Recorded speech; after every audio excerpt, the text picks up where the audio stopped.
November 22nd, 1963, Dallas, Texas. It was supposed to be a day of celebration. A day when the President of the United States would greet the people of Texas with that Kennedy smile that symbolized hope, youth, and the promise of a brighter tomorrow. But instead, it became the day when America's innocence was ripped apart in less than 8 seconds. 3 gunshots, fired from an unknown hand, would forever alter the course of history. Those 3 shots just 3 echoed across the Dealey Plaza, like the tolling of funeral bells. In their wake, the 35th President of the United States lay mortally wounded, his blood staining the leather seats of the limousine. Beside him, Jacqueline Kennedy, dressed in a pink Chanel suit now splattered in red, froze in horror as the cheering crowd dissolved into screaming chaos. The numbers that followed are staggering.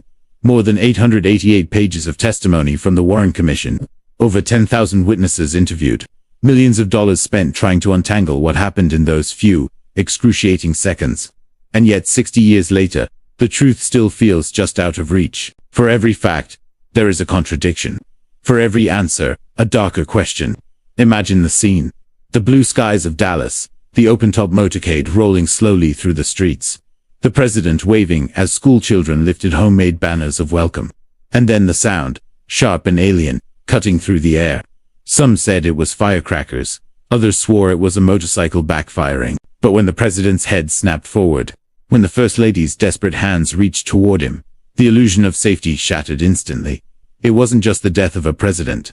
It was the death of a nation's belief that its leaders were untouchable, safe behind walls of power and protection. If the most powerful man in the world could be struck down in broad daylight, surrounded by guards, cameras, and witnesses, then what did safety even mean anymore? And here's the most chilling part. We still don't know the full truth. Was it the lone gunman, Lee Harvey Oswald, perched in a 6th-floor window with his mail-order rifle? Or was Oswald just a scapegoat someone carefully placed to take the blame, while more shadowy figures pulled the strings? Was it the mob, the CIA, Cuban exiles, or even men within Kennedy's own government who saw him as a threat? This is not just a story of a crime. It is a labyrinth of secrets, lies, and unanswered questions. A story that begins with a motorcade in Dallas and spirals outward into the darkest corners of American history. A story where every truth feels like a disguise, and every official report only deepens the suspicion. Here, on this channel, we do not turn away from the shadows. We face them head. We peel back the polished surface of history to expose what lurks underneath the confusion, the contradictions, the chilling details that textbooks leave behind. Because only in the darkness can we truly see the outlines of the truth. If you are here, it means you are not afraid of the unanswered questions. You are not afraid of history's haunted corridors. You are here because you want to know what really happened that day in Dallas, and why the world has never been the same since. So before we continue, take a moment to subscribe. Join us, because this is not just a history channel, it is a place for those who dare to confront the mysteries that others would rather ignore. Today, we enter the story of John F. Kennedy's assassination. Not as a dry report, not as a closed case, but as it truly is. One of the greatest unsolved crimes in modern history. A story that begins with a smiling president in Dallas, and ends with a nation forever haunted by the echoes of 3 gunshots. And the first step in understanding this story is not to ask who pulled the trigger, but to ask, why did America need to believe the case was solved so quickly? The answers are waiting, buried in the noise of history, but the shadows are already here, and they are darker than anyone in Dallas could have imagined on that November morning. To understand why the assassination of John F. Kennedy shook America to its core, you must first understand what he represented. He was not just another president in a long line of statesmen. He was something rarer, something larger than life. For millions of Americans, he was the embodiment of possibility, the fresh face of a country standing at the edge of a new frontier. When Kennedy took office in January of 1961, he was only 43 years old, the youngest elected president in U.S. history. He was charming, articulate, and unshakably confident, a figure who seemed to glow on the newly powerful medium of television. To an America weary of gray-haired stiff leaders, Kennedy was the future. He was youth, energy, and vigor, and he knew it. His words, "Ask not what your country can do for you. Ask what you can do for your country," still echo like a national hymn. But Kennedy's appeal was not only political. It was cultural, even mythical. The Kennedy family was presented as a kind of American royalty. The press called his presidency Camelot, a reference to the legendary court of King Arthur, a shining moment of idealism before the fall. There was Jackie, graceful and elegant, who redefined the role of First Lady. There were the children, John Jr. and Carolyn, symbols of innocence wandering through the White House halls. For many, the Kennedys were not just a family, they were a dream made flesh. Yet beneath that glossy image, America in the early 1960s was a nation on edge. The Cold War loomed like a thundercloud. The Cuban Missile Crisis had pushed the world to the brink of nuclear war. The civil rights movement was erupting across the South, challenging the old order and demanding justice. At home, Kennedy was loved, but also hated. His progressive stance on civil rights, his clashes with powerful figures in the CIA and the military, and his refusal to escalate Vietnam as quickly as some hawks wanted all of it, created enemies. Still, to the average citizen, Kennedy seemed untouchable. He was the man who stared down Khrushchev, the man who dreamed of putting Americans on the moon, the man whose speeches stirred not just loyalty, but love. His very presence promised that America could rise above fear and division. And perhaps that is why his death felt so unreal, because Kennedy was not just a politician, he was a symbol of what America thought it could be.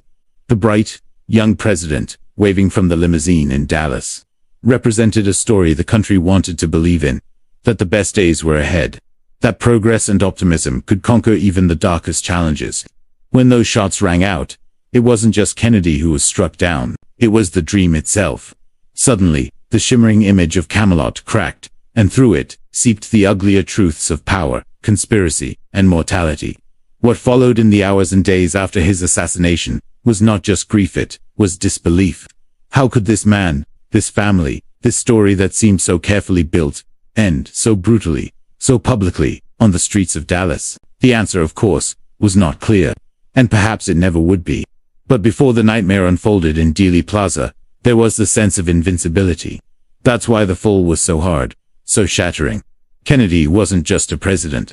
He was America's hope, wrapped in human form. And on that November afternoon, hope was the first thing to die. Dallas was not just another stop on John F. Kennedy's political tour, it was a battlefield. The president had come to Texas in late November 1963 with a purpose. He needed to heal the fractures in his own party before the next election. Texas, with its deep conservative roots, was restless. The state's political elite were divided, and Kennedy's advisors feared losing its crucial electoral votes in 1964. The trip was meant to be a charm offensive, a chance to unify Democrats, raise money, and remind the public why they loved him. But beneath the polished speeches and waving flags, Dallas simmered with hostility.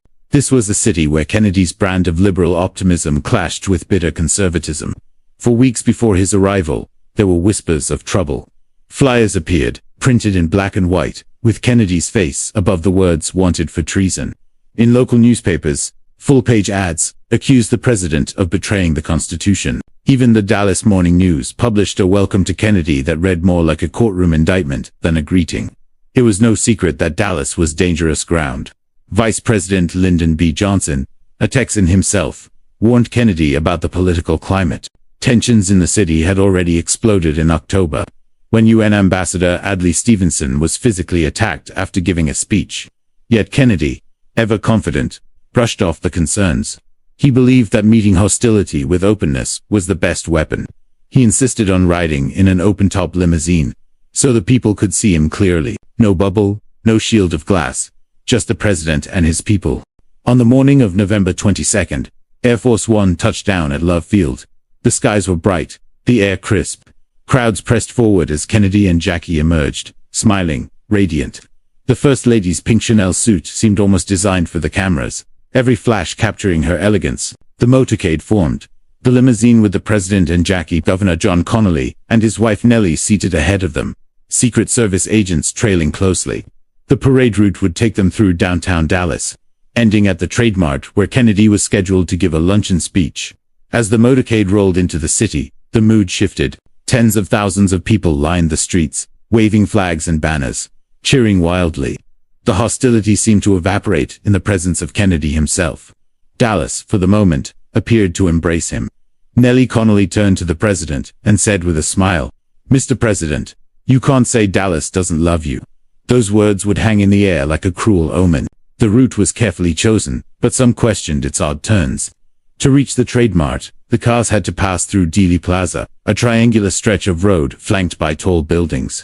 Sharp turns would slow the motorcade to a crawl, leaving Kennedy exposed for long minutes. Among those buildings stood the Texas School Book Depository, its 6-floor windows overlooking the plaza like watchtowers.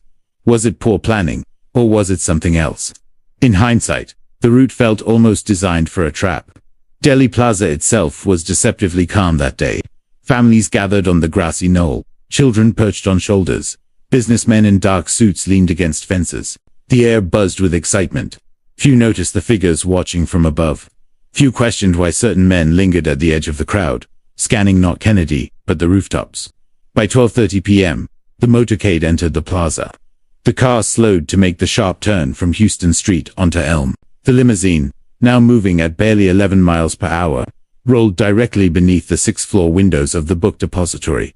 Kennedy, relaxed, waved to the cheering crowd. Jackie turned, smiling. The world seemed at peace. No one in the plaza knew that within the next 8 seconds, history would be split in two before and after. No one knew that the city's hostility, the strange route, the exposed limousine, all of it, would converge in one terrible instant. Dallas had become the perfect trap, and John F. Kennedy was already inside it. 12:30 p.m. The sun was high over Dallas, the air warm, the plaza alive with cheers. The motorcade crawled through Dealey Plaza, the limousine gliding past waving families and flashing cameras. For a moment, it looked like the president had defied the critics. Dallas seemed welcoming, after all. Children shouted his name. Women leaned forward, with outstretched hands. Kennedy waved, the picture of calm confidence. Then came the sound. A crack tore through the air. Sharp, violent, unnatural. For an instant, confusion reigned. Some thought it was firecrackers. Others a motorcycle engine backfiring. The president's hand rose suddenly to his throat. His smile collapsed. His body stiffened, his eyes wide with shock. Jackie turned to him, bewildered, as his elbows drew inward, like a man trying to hold himself together. Before anyone could react, a second shot rang out. This one tore into Governor Connolly, seated in front of Kennedy. His body twisted, his face pale with agony as he cried out, "Oh no, no, no, my God, they're going to kill us all." His wife Nellie pulled him close, her hands drenched in blood, and then the fatal shot. Zapruder's camera, rolling steadily from a concrete pedestal, captured it in horrifying clarity. The bullet struck Kennedy's head. His skull erupted in a spray of bone and blood, fragments scattering across the limousine. Jackie's pristine pink suit, once a symbol of elegance, was now painted with the final signature of violence. She instinctively climbed onto the trunk of the car, reaching desperately, as if trying to gather the pieces of her husband back into her arms. The plaza exploded into chaos. Screams, shouts, the thunder of panicked footsteps. Secret Service agent Clint Hill leaped onto the back of the limousine, pushing Jackie back into her seat as the driver floored the accelerator. The car surged forward, tearing away from the scene, but it was already too late. The president slumped lifeless, his blood pooling into the seat, his head resting against Jackie's trembling arm. On the grassy knoll, some swore they saw smoke. Others claimed they heard shots from multiple directions. Police officers and civilians alike rushed toward the fence, convinced the assassin had hidden there. Meanwhile, others sprinted into the Texas School Book Depository. Shouts echoed. Up there. It came from up there. But amid the chaos, nothing was certain. In less than 8 seconds, America had been transformed. 3 shots, and everything changed. The motorcade raced to Parkland Memorial Hospital. Doctors and nurses scrambled, doing everything they could to save the president. But the wound to his head was catastrophic.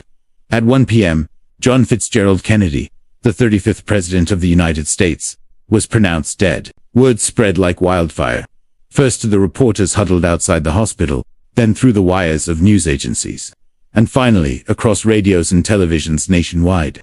Walter Cronkite's voice broke as he announced it on CBS. From Dallas, Texas, the flash, apparently official. President Kennedy died at 1 p.m. Central Standard Time. In living rooms and offices, in schools and factories, Americans wept openly. Some sat in stunned silence, unable to believe what they were hearing. And in that silence, a darker sound rose. The sound of questions. How could this happen? Who had fired the shots? Was it really just one man, hidden in a building window? Or was something larger, something unseen, at work behind the scenes? Witnesses argued. Some insisted they heard gunfire from behind the picket fence. Others swore they saw men moving in the shadows. The official line was immediate. Shots came from the book depository. But for many in Dallas that day, the truth already felt murkier, more sinister. For Jackie Kennedy, there was no time to process. She remained at her husband's side, dazed, her clothes soaked in his blood. Later, when asked if she wanted to change before leaving the hospital, she shook her head. "No," she said softly. "I want them to see what they have done to Jack." By the time Air Force One lifted off from Dallas, carrying Kennedy's body back to Washington, the world was no longer the same. The nation had witnessed, not just the murder of a man, but the unraveling of a myth. Camelot was over, and as the sun set on November 22, 1963, a single haunting truth lingered in the air. If 3 bullets could kill the president in broad daylight, what else could be hidden behind the curtains of power? As the president's blood was still drying on the back seat of the limousine, Dallas police had already begun to hunt for the killer. Their eyes turned quickly toward the Texas school book depository. Witnesses pointed, swore they'd seen movement in the 6th-floor window. By mid-afternoon, a name was circulating. Lee Harvey Oswald. Who was this man? At first glance, his story seemed simple. A 24-year-old former Marine, withdrawn, restless, with a history of radical politics. But the deeper investigators dug, the stranger he became. Oswald had been a troubled figure for years, raised in a broken home, shuttled from place to place. He grew up angry, isolated, searching for purpose. At 17, he joined the Marines, but discipline never suited him. His fellow Marines remembered him as moody, argumentative, prone to bursts of arrogance. He studied Russian in secret, devoured Marxist literature, and spoke openly of his sympathy for communism. This at the height of the Cold War, when such sympathies were practically treason. In 1959, he went even further. Oswald defected to the Soviet Union. Imagine that tan American Marine, crossing into enemy territory, at the peak of nuclear tensions. He lived there for nearly 3 years, marrying a Russian woman named Marina Bat. Yet, in 1962, he returned to the United States, disillusioned but no less radical. Somehow, he slipped back into American life without prison, without charges, without much explanation. It was as if the government didn't quite know what to do with him, or perhaps, as some later suggested, they knew exactly what to do with him. By 1963, Oswald was drifting through Texas. He moved from job to job, often under assumed names, often leaving behind a trail of suspicion. He was seen handing out pro-Castro leaflets in New Orleans, arguing in the streets, even getting into fistfights over politics. He wrote letters to socialist groups, tried to contact Cuban officials, and spoke bitterly about America's leaders. And then, by strange coincidence or design, he landed a job at the Texas School Book Depository, just weeks before the President's motorcade would pass directly beneath its windows. The official story is neat. Too neat. Oswald brought a rifle at $21.45, mail-order Italian Carcano into the building. He waited on the 6th floor, hidden behind stacks of boxes. As the motorcade turned onto Elm Street, he fired 3 shots in under 8 seconds. He then stashed the rifle, raced down the stairs, and was seen calmly buying a soda in the 2nd-floor lunchroom, just moments later. But here's where it gets slippery. Some witnesses swore they heard more than 3 shots. Others swore shots came from the grassy knoll. Several insisted the timing was impossible, that no single man with that old, unreliable rifle could reload and fire so quickly with such deadly precision. Even the experts who later tested it often struggled to replicate Oswald's alleged feat. At 1:15 p.m., Oswald's story took another turn. A Dallas police officer, J.D. Tippett, stopped a man matching Oswald's description in a quiet neighborhood. Moments later, Tippett was deadshot 4 times. Witnesses identified Oswald. Was it a desperate act to avoid capture, or another layer of framing? By 1:50 p.m., Oswald was arrested in a movie theater, surrounded by police, dragged into custody, and then came the image seared into history. The pale young man with hollow eyes, handcuffed, smirking faintly as reporters shouted questions. Cameras flashed. When asked if he had killed the president, Oswald's reply was chilling. "I didn't shoot anybody. I'm just a patsy, a scapegoat, a fall guy."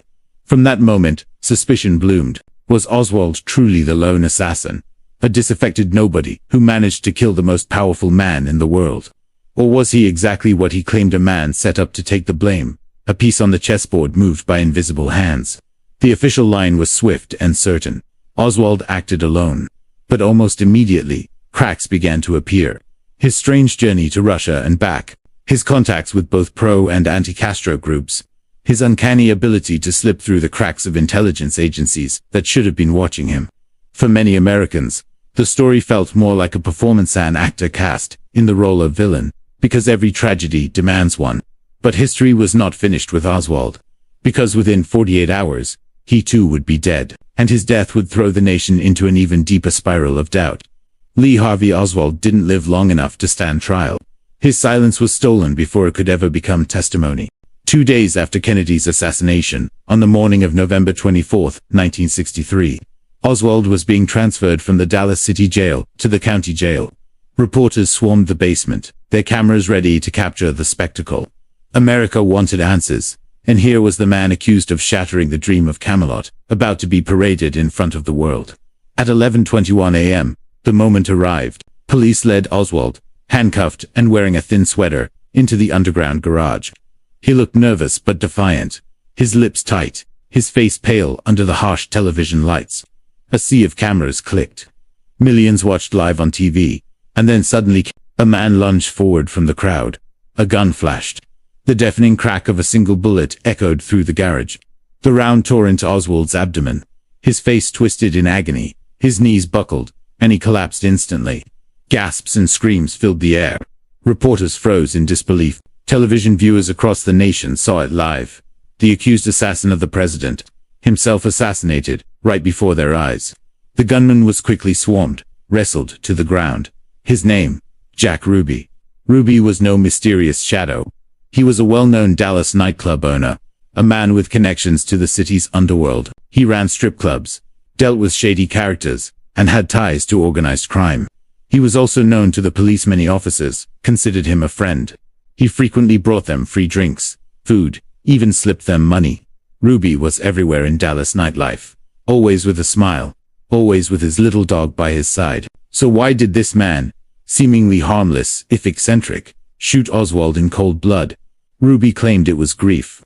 He said he loved Kennedy, admired Jackie, and wanted to spare the First Lady the ordeal of a trial.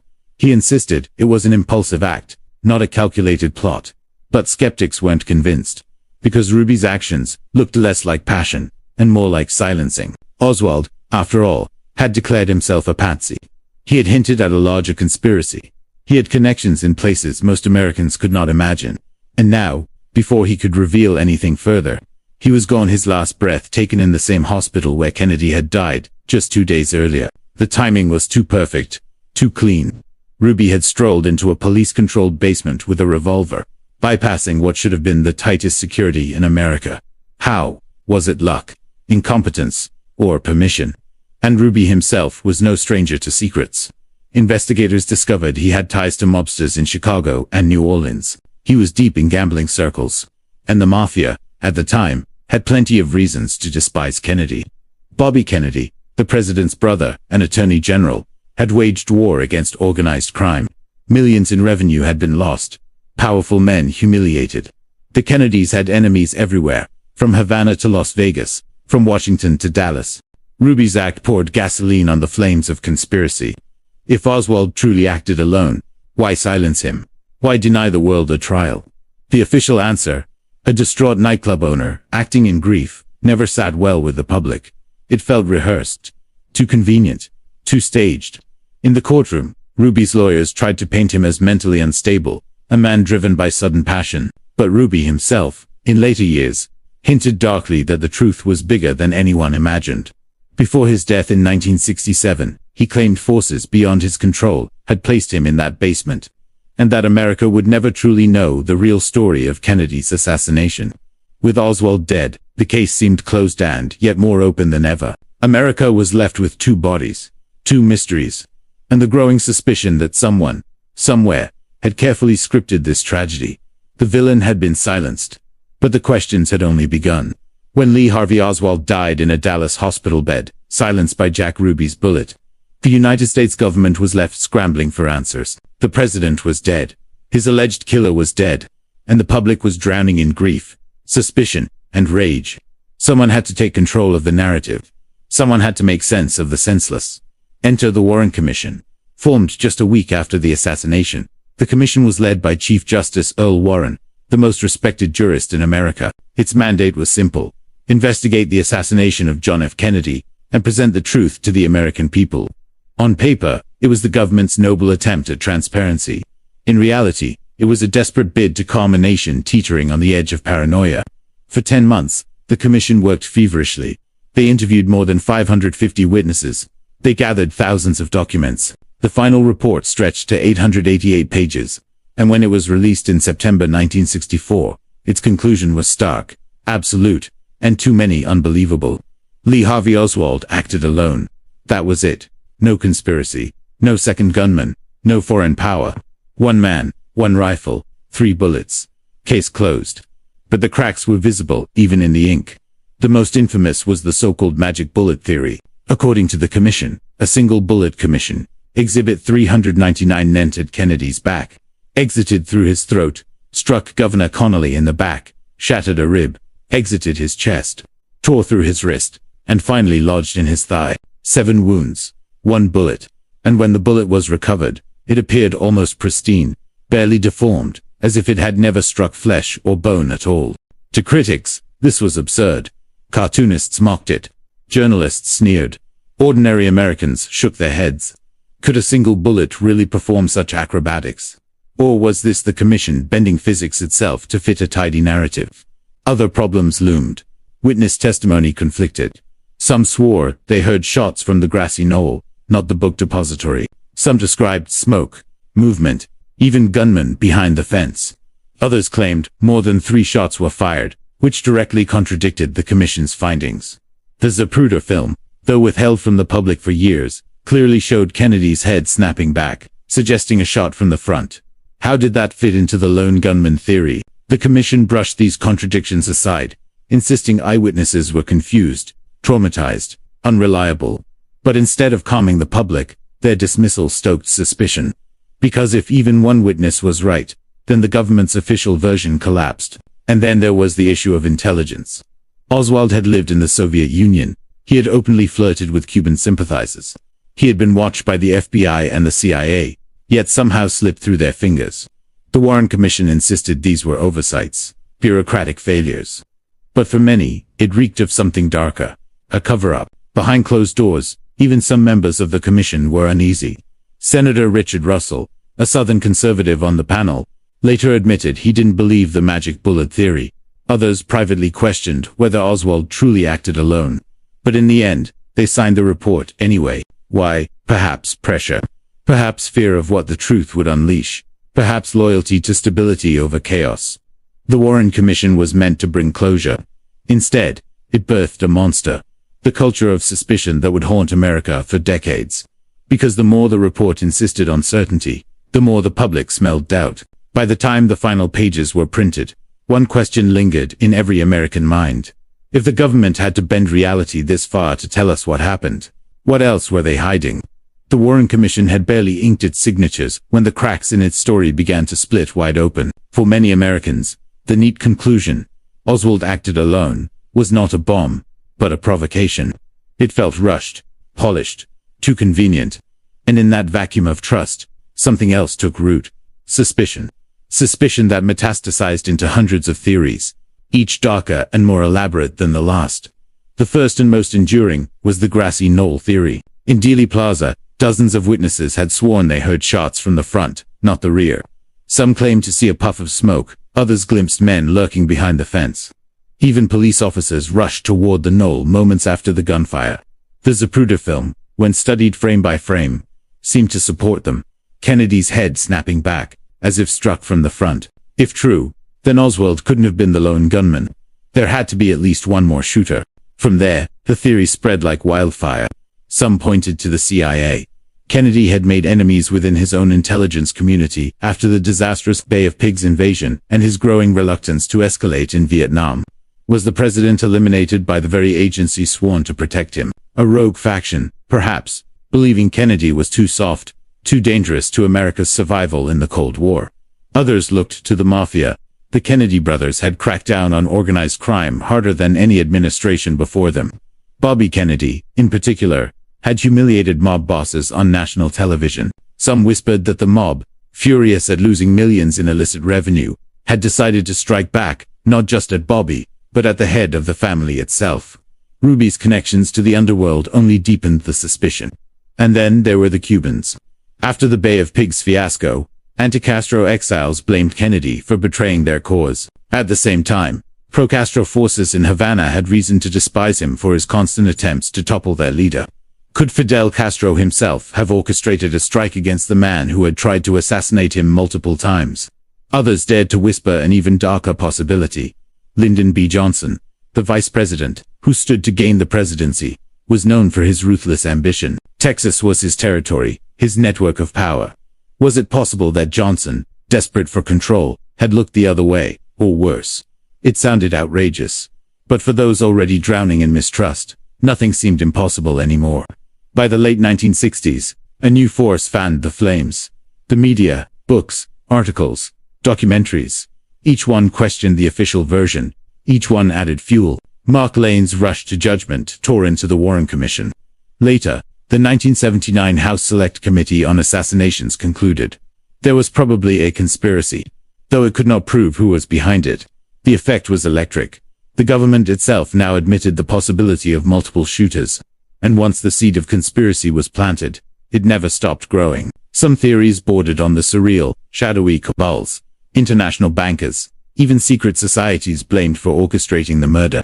Others, more grounded, pointed to overlapping interests. The CIA, the mob, the military-industrial complex, all united in one goal: to remove a president who threatened their power. For the American people, the truth became a hall of mirrors. Every reflection revealed another possibility. Every possibility revealed another lie. The one thing everyone could agree on was this: the official story did not add up. What had begun as a tragedy was mutating into something larger. A national obsession, a symbol of distrust, a permanent stain on American history.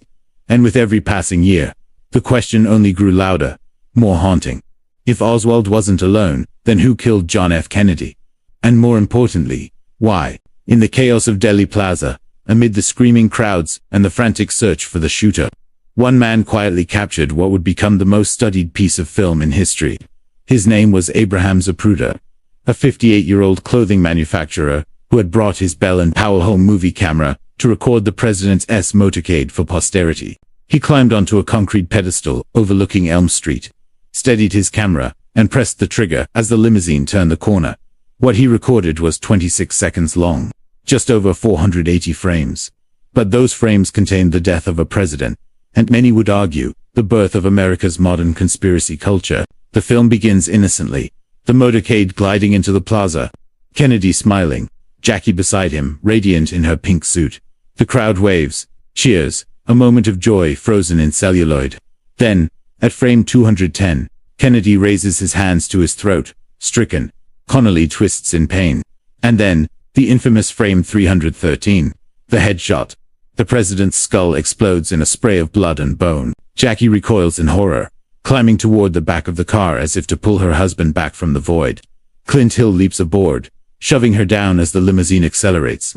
In less than half a minute, Zapruder's reel captures the end of Camelot. But the power of the Zapruder film wasn't just in its horror. It was in its ambiguity. When slowed, when analyzed frame by frame, the film seemed to whisper secrets. Why did Kennedy's head snap backward, not forward, after the fatal shot? Did that indicate a bullet from the front, from the grassy knoll, rather than from Oswald's rifle behind him? Why did the Secret Service agents react so slowly? Why did the limousine itself not speed up immediately after the first shot? The film raised questions the Warren Commission never adequately answered. For years, the American public never saw it. Life magazine purchased the rights and published still frames. But the moving footage remained hidden, locked away like forbidden knowledge. Only in 1975, on late-night television, did millions of Americans finally see the assassination with their own eyes. The reaction was visceral. Viewers gasped. Many wept. For countless citizens, the Zapruder film was proof that something about the government's story was wrong. Experts dissected it endlessly. Some insisted it proved a second gunman. Others claimed it simply revealed the limitations of eyewitness perception. But no matter how many times it was studied, the film never gave up its final truth. It became less a piece of evidence than a mirror. Those who believed in a conspiracy saw one in the frames. Those who believed in the lone gunman found support for that too. Yet one thing is undeniable. No piece of evidence has ever haunted a nation more. Because in those 26 seconds, the promise of John F. Kennedy, the illusions of American innocence, and the first seeds of a national distrust were all captured forever. Even today, the Zapruder film stands as the most disturbing home movie ever made. A reminder that history can pivot not on the decisions of governments, but on the steady hands of a bystander holding a camera. When the words finally came, "The president is dead," it was as if time itself froze.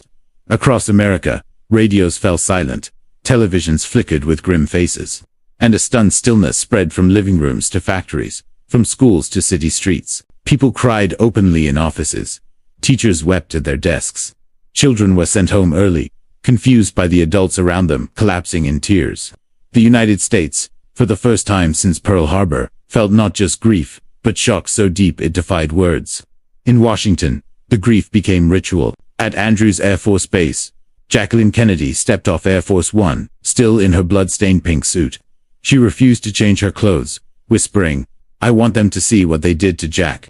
That image, the First Lady, regal and shattered, carrying the weight of tragedy in silence, became etched into history. 2 days later, millions of Americans gathered around their televisions to witness a funeral unlike any other. Kennedy's casket, draped in the American flag, rested in the East Room of the White House before being carried on a horse-drawn caisson through the streets of Washington. The clip-clop of hooves echoed solemnly against the pavement, while muffled drums rolled like a heartbeat of mourning.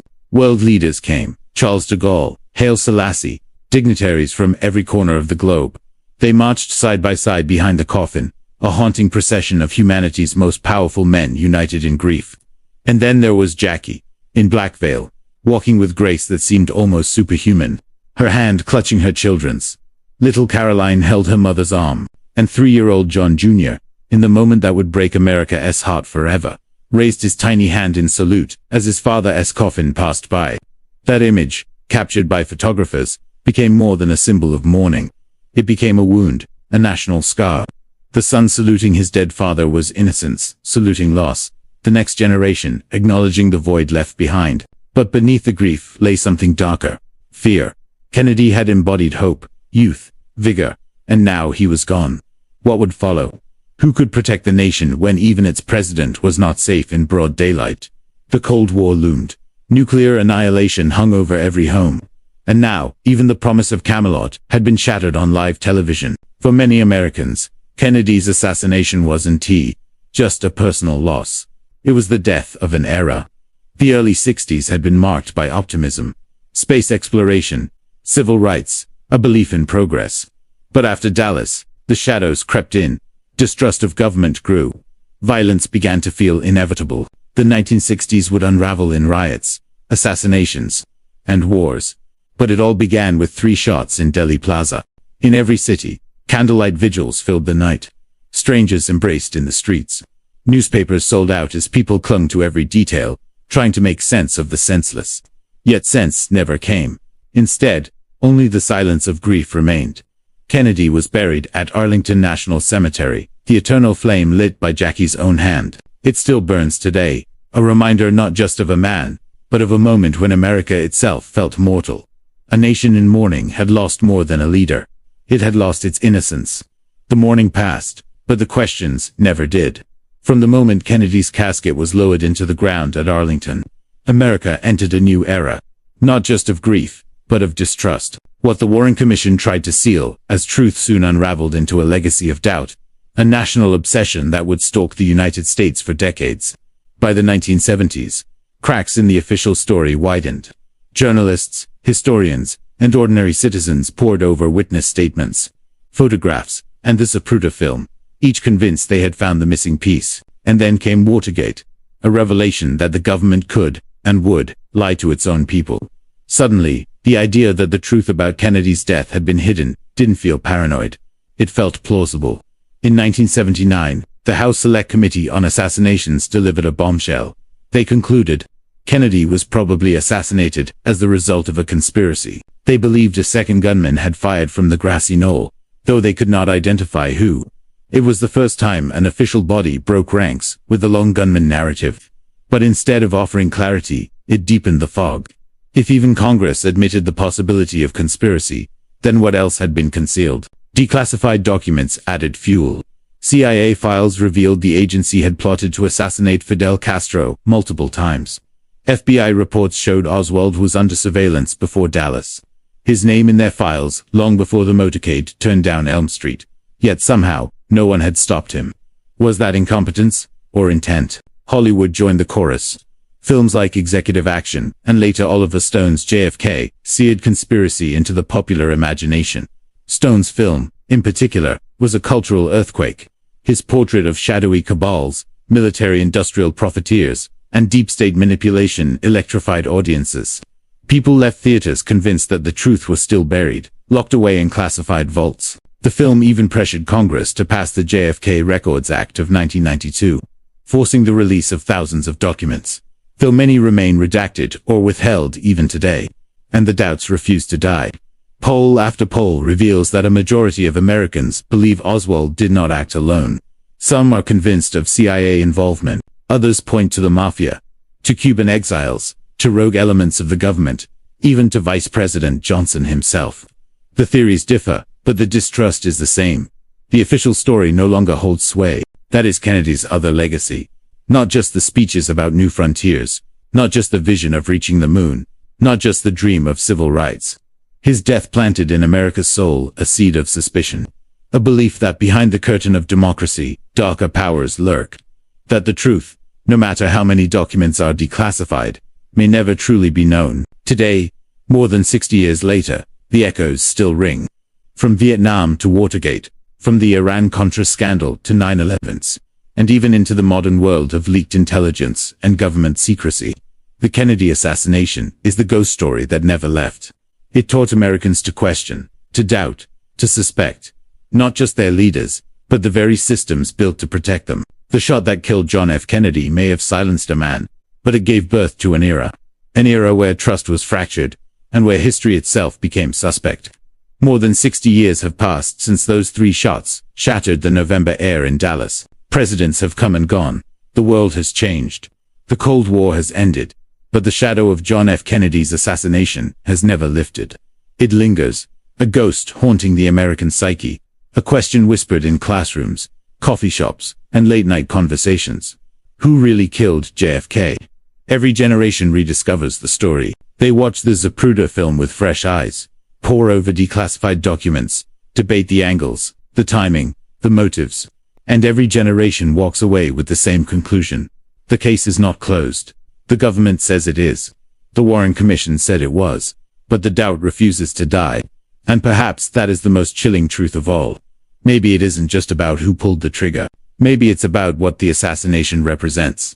The idea that power, when threatened, will protect itself by any means necessary. That truth can be buried beneath paperwork, smothered in official reports, sealed behind decades of secrecy. Kennedy's death was not just a tragedy. It was a fracture. It marked the end of America's age of innocence, the end of blind faith in institutions. It was the moment when millions realized that even in broad daylight, even in front of cameras and crowds, the truth can be stolen. The eternal flame still burns at Arlington, its flicker a reminder of the man lost and the questions left behind. But what burns even brighter is the curiosity, the suspicion, the refusal of ordinary people to accept neat answers to messy truths. That may be Kennedy's truest legacy. Not just his speeches about space or civil rights, but the hunger he left behind. The hunger to question, to doubt, to seek. And so the story remains unfinished. Theories pile upon theories. Files are opened, then redacted. Experts argue, witnesses contradict. And the American people, even decades later, are left with the same gnawing uncertainty. Was Lee Harvey Oswald really the lone gunman? A bitter young man whose finger alone pulled the trigger? Or was he what he claimed to be? A patsy, a pawn in a game so large we still cannot see the board. Was Kennedy the victim of chance, or the target of the century's greatest conspiracy? We may never know. Perhaps the truth was buried with him that day in Dallas, or perhaps it waits, hidden in files not yet unsealed, in testimonies never heard, in whispers never spoken. And that is why the Kennedy assassination endures. Because the story was never finished, because the wound never healed, because the questions still outnumber the answers. So I ask you, what do you believe? Was it one man and one rifle, or was it something far darker? A story of power and betrayal that even now remains beyond our reach. Tell me in the comments, because here, we dare to face the shadows. And sometimes, the shadows are all we have.